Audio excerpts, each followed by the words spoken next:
Hello friends, Riya's কুকবুকে তোমাদেরকে সকলকে স্বাগত। আজ আমি বানাতে চলেছি একটি চিকেন স্যুপের রেসিপি। তো প্রথমে আমরা কড়াতে দিয়ে দিলাম সামান্য সাদা তেল ও একটা কিউব বাটার। এরপর এটা ভালোভাবে নেড়ে নিয়ে এর মধ্যে আমরা দিয়ে দিচ্ছি 1 টিস্পুন আদা কুচি ও 1 টিস্পুন রসুন কুচি।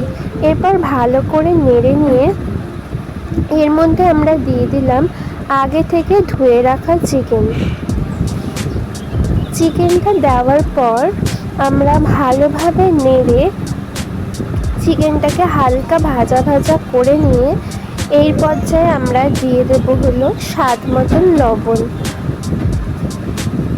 তো লবণ দেওয়ার পর দেখছো চিকেনের কালারটা একটু চেঞ্জ হয়ে এসছে। এরপরে এটাকে আমরা আরও 3-4 মিনিট মতন ভেজে নিয়ে একটু হালকা চিকেন যখন সফট হয়ে যাবে তখন আমরা এতে অ্যাড করে দেব পরিমাণ মতন জল।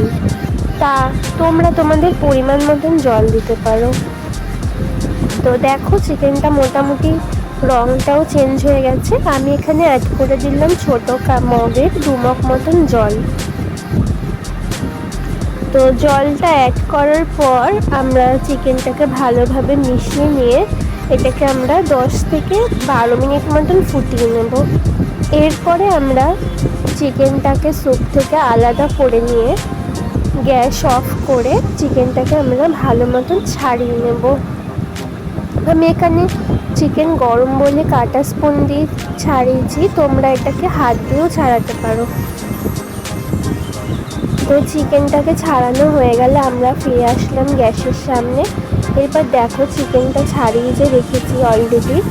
এবারে গ্যাসের ফ্লেমটা অন করে দিয়ে স্যুপটা সামান্য ফুটিয়ে নিয়ে যখন স্যুপটা ফুটে উঠবে এর মধ্যে আমরা ছাড়িয়ে রাখা চিকেনগুলো আস্তে আস্তে অ্যাড করে দেব। এই পর্যায়ে গ্যাসের ফ্লেমটা একটু কমিয়ে দেবে। তো আমরা ছাড়িয়ে রাখা চিকেনগুলো সম্পূর্ণ অ্যাড করে দিলাম আস্তে আস্তে।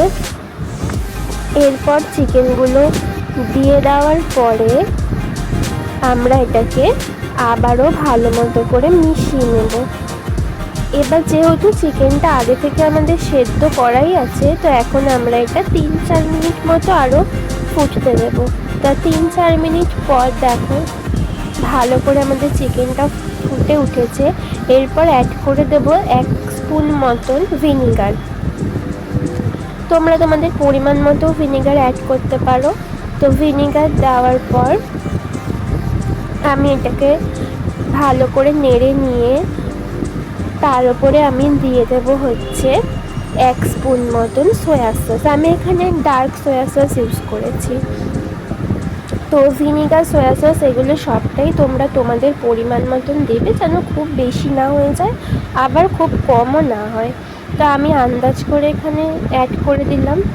তো এর পর্যায়ে আমরা এটা ভালো করে নেড়ে নেব যাতে সয়া সস ভিনিগার ভালোভাবে মিশে যায় আমাদের স্যুপের সাথে। এগুলো দেওয়াতে একটা টেস্টটাও চেঞ্জ হয়ে যাবে অনেকটা। এরপর আমরা দিয়ে দিলাম এর মধ্যে কিষানের টমেটো কেচাপ। আমি এখানে ওই 1 স্পুন আর কিছুটা মতন আন্দাজ করে টমেটো কেচাপ অ্যাড করলাম। তো দেখো টমেটো কেচাপ দেওয়ার পর স্যুপে একটু কালারও হয়ে যাবে। তো টমেটো কেচাপটা দিয়ে আবারও ভালো করে স্যুপটাকে নেড়ে চেড়ে এটাকে আমরা আরেকটুখানি ফুটিয়ে এর মধ্যে অ্যাড করে দেব 1.5 স্পুন মতন কর্নফ্লাওয়ার। তো এর মধ্যে আমরা দিয়ে দিলাম হচ্ছে তোমাদের